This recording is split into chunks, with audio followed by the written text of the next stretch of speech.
Shalom a todos, sejam bem-vindos. Está começando mais um Examinando as Profecias. Vamos orar. Pai Todo-Poderoso, Criador do céu e da terra, nos dê entendimento dos acontecimentos atuais e daquilo que ainda vai acontecer. Ajuda-nos a confiar na Tua Palavra, nas Escrituras, para que possamos entender o futuro e se preparar. E em nome do nosso Salvador Yahushua HaMashiach pedimos essas bênçãos. Amém.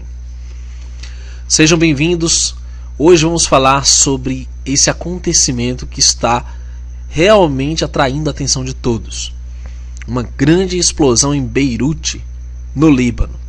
Mas eu queria voltar um pouco, antes de ver as imagens e discutir o assunto, sobre essa capa da revista The Economist, sobre a próxima catástrofe. E se você observar, várias das predições dessa capa, que já tem alguns meses, estão ocorrendo. Nós temos aqui desde a questão de derretimento das calotas polares, né, ou inversão do campo magnético da Terra ao norte, e temos também aqui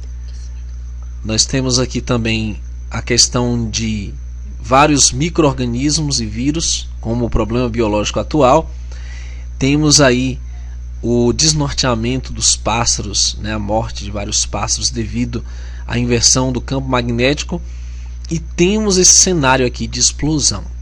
Agora preste atenção nessa imagem, que nós iremos agora ver os vídeos que mostram em câmera lenta como foi a explosão no porto de Beirute, hoje 4 de agosto. Às 17h11, essa é a área portuária de Beirute, no Líbano, num país do Oriente Médio, e veja como essa nuvem de cogumelo se forma de grande calor. Agora, o que produziria isso? Imagens após a explosão mostram uma grande coluna de fumaça avermelhada.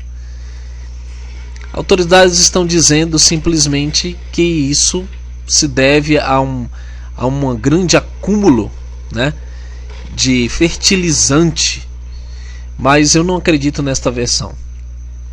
O que nós estamos presenciando pode significar mais um gatilho para o cumprimento profético. Aqui diz na legenda: nem a detonação de uma tonelada de dinamite provocaria efeito semelhante, disse um instrutor da PM ouvido pelo G1. E realmente isso não se deve a fertilizantes. Nós estamos presenciando algo que cumpre aquilo que tanto a agenda Illuminati, a agenda das ordens ocultas que estão planejando uma terceira peleja mundial, como também o cumprimento de profecias. E você verá hoje como a Bíblia fala do Líbano. Este país muito central aqui, próximo a Israel, né? Ele fica ali antes da Cisjordânia, então nós temos Israel. Ele fazia fronteira com os reinos do norte de Israel. Nós temos também aqui ao lado do Líbano a Síria.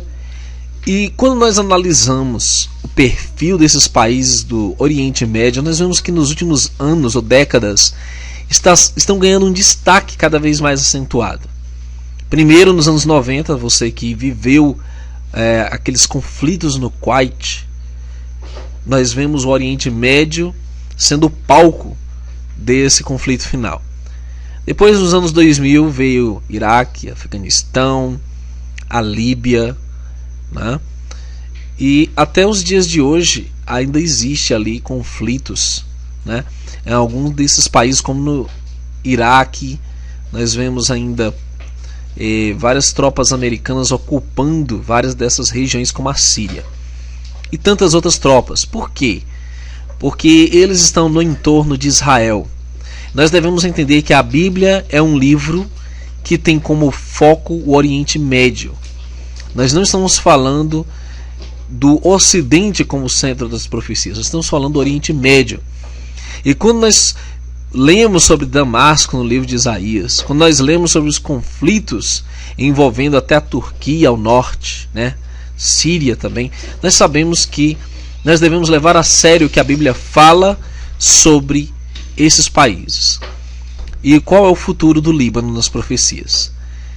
O Líbano significa branco, né? Provavelmente uma alusão às montanhas que às vezes nevam lá. E ele é conhecido biblicamente por ter seus cedros frondosos, um lugar desejável, um palco de disputa entre várias nações, e realmente um lugar que foi profetizado nas escrituras como sendo a herança do povo de Israel. Então vejamos aqui alguns textos bíblicos interessantes sobre o Líbano. Olha só o que diz Deuteronômio 1:7. Saia daqui e vá para a região montanhosa dos amorreus e para todas as regiões circundantes à terra dos cananeus, na Arabá, as montanhas, o Sopé, o Negev e o litoral, ao Líbano e até o grande rio Eufrates. Então o Líbano seria essa fronteira, seria uma parte da terra que o Eterno prometeu ao povo de Israel. E no panorama profético isso vai envolver uma disputa com o anticristo. Isso vai envolver também o mundo todo, já que nós sabemos há séculos que a terceira e última grande peleja mundial seria marcada por conflitos entre o judaísmo sionista, os judeus sionistas, e o povo árabe, né, as religiões muçulmanas. Então, preste muita atenção. Deuteronômio 3:25. Deixe-me atravessar e ver esta boa terra além do Jordão, desta bela região montanhosa e do Líbano. Ainda em Deuteronômio 11:24. Todo lugar em que você pisar será seu, do deserto e do Líbano, do rio Eufrates ao mar ocidental será o seu território. Josué 1:4.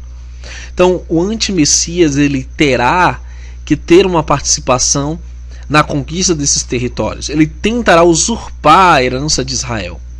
E quando eu me refiro a Israel, eu não me refiro apenas aos judeus. Eu me refiro às duas casas de Israel, que são gentios e judeus, que são considerados um só corpo. Ou a igreja, a congregação, que é muito diferente da aplicação ocidental sobre as profecias relacionadas a Israel nos últimos tempos. Eles dizem que é só para os judeus, mas não. Conforme veremos, é um conflito que é tão amplo que vai envolver todo o mundo, todas as nações. Isso é muito claro no livro de Zacarias capítulo 12, capítulo 13 e 14. Pois muito bem. Josué 11:16-17 diz: Josué capturou toda esta terra, as regiões montanhosas, todo o Negev, toda a terra de Gósen, Sopé, Arabá, bem como as regiões montanhosas de Sopé de Israel, do monte Halak, que se eleva em direção a Seir, até Baal, Gade, no vale do Líbano. Bom, prezados, o que a Bíblia fala sobre o anticristo nos últimos tempos, o antimessias, relacionado a essas profecias do Líbano? Veremos nos textos a seguir que tem sim uma relação. Olha que coisa tremenda nós vemos aqui relacionada ao antimessias e ao Líbano. Salmos 37:35 diz: Vi um homem perverso, arrogante, se elevando como um cedro verde. Note, o profeta descreve um homem que se exalta, como Daniel predisse, um homem arrogante que se levanta acima dos seus companheiros, que diz coisas perversas, se elevando como um cedro verde, uma alusão clara ao Líbano e às suas riquezas naturais. Em Isaías 2:13 diz: contra todos os cedros do Líbano, elevados, e contra todos os carvalhos de Baçã. Em Isaías 10:34 diz: ele cortará os bosques da floresta com um machado, e o Líbano com suas árvores majestosas cairá. Em Isaías 14, verso 8 diz: os próprios ciprestes se regozijam sobre você e os cedros do Líbano. Agora você está descansando. Não haverá ninguém para nos derrubar. Sim, prezados, o Líbano será um palco de disputa do arrogante. O anticristo irá conquistar esse território. Muitos apontam para o renascimento do antigo Império Otomano, sob a liderança do Mahdi, aquele que irá representar todo o mundo oriental islâmico. Nós estamos falando também de um povo que irá retomar um território outrora conquistado. Nós estamos falando de toda a região que se estende desde o Oriente Médio até a África, até os confins da terra.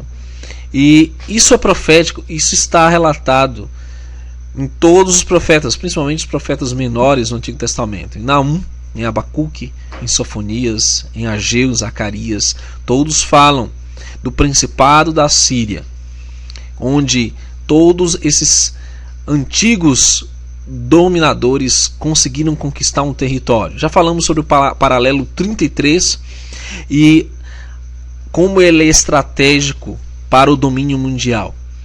Pois muito bem, em Ezequiel capítulo 27, 5 diz: eles fizeram todas as suas tábuas de pinheiro de Senir, pegaram cedro do Líbano para fazer um mastro.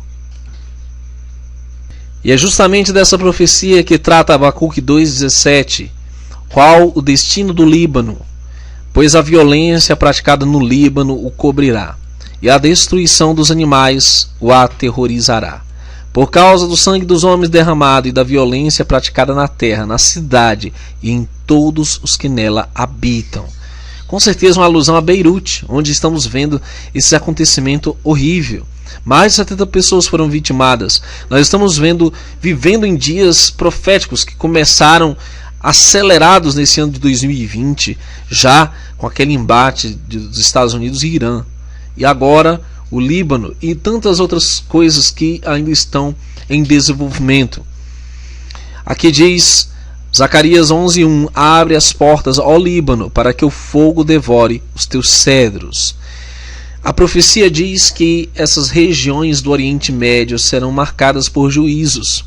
Quando o nosso Messias vier, ele vai interpelar um conflito mundial. Chama-se Har Megiddo, ou Armagedon, monte de Megiddo, onde serão reunidas todas as nações do mundo para uma peleja final.